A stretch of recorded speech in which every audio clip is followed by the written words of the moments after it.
இன்னும் ஒரே ஒரு கதாபாத்திரத்தை சொல்லி முடிச்சுக்கிறேன். சூர்பனகை. சூர்பனகையே வெறும் அரக்கியாக மட்டுமே உங்களுக்கு தெரியும். இப்ப கம்பர் அவளோட எப்படி வர்ணிக்கிறார் என்றால், பஞ்சு ஒளிர் விஞ்சு குளிர் பல்லவம் அணுங்க செஞ்சவிய கஞ்ச நீர சீரடியலாகி அம்சொல் இல மங்கை என அன்னம் என மிஞ்சு வஞ்சி என நஞ்சி என வஞ்ச மகள் வந்தாள்.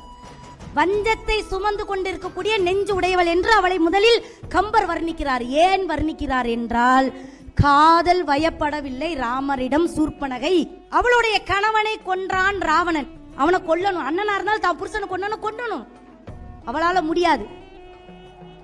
அப்ப அவனை விட வீரனால தான் முடியாது, ராமனால தான் முடியும். அதனாலதான் அவன் மூக்க அறுத்தப்பற கூட எதனால மூக்க அறுத்ததுன்னு அங்க ராவணன் போய் சொன்னானா, உனக்காக ஒரு பெண்ணை பார்த்தேன், அவள் அழகுக்கே தெய்வமாக இருந்தால், அந்த பெண்ணை நான் தூக்கிட்டு வரும்போது என் மூக்க அறுத்துட்டாங்கன்னு சொன்னான். கடைசியில் அழிவு கொடுத்தாலா கொடுக்கலையா? நல்லா புரிஞ்சுக்கோங்க. பொண்டாட்டியா அப்படின்னு கேவலமாக நினைக்கக்கூடிய இந்த ஆண்கள் இந்த சபையில் இருந்தால் இன்றோடு அந்த எண்ணத்தை மாற்றுங்கள். எவன் ஒருவன் பொண்டாட்டி காலில் உழுவுறானோ அவனுக்கு சபையில என்னைக்கு வெற்றி இருந்துகிட்டே. Download ShareChat.